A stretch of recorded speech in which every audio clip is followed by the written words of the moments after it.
ይሄንን ቪዲዮ እባካችሁ እንዳታሳልፉት። 4 ዓመት ሙሉ ልጅ ማስታመም ምን ያክል ከባድ እንደሚሆን አስቡት። እናታችን እንግዲህ ልጃቸውን ሙክታርን 4 ዓመት ሙሉ ከፎቅ ከ10ኛ ፎቅ ከወደቀ በኋላ ህይወቱ ቢተርፍም እንደምትመለከቱት መንቀሳቀስ አይችልም፣ መናገር አይችልም። ሽንትም የሚጠቀመው በካቲተር ነው።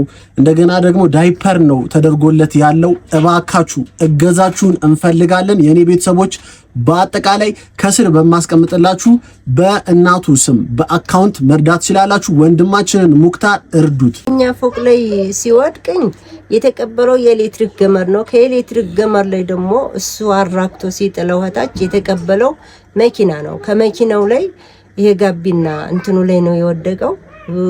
ወድቆ ውስጥ ነው መስታወቱን ሰብሮም የተገኘው።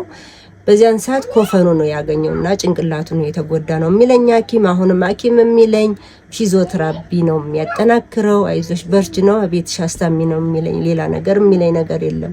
ስለዚህ እምክን በፊዚዮቴራፒ ወይ እጁ ሊዘረጋልኝ ወይ ቁጭ ሊልልኝ ከሽንቱም ከምንም ይታደገኝ እንደው ብዬ ነው ይሄንን መማጸናችሁ። እኔ ከዚህ ሌላ ምንም የምለው ነገር የለም። አይን አይቶ ይፍረድ ነው የምለው።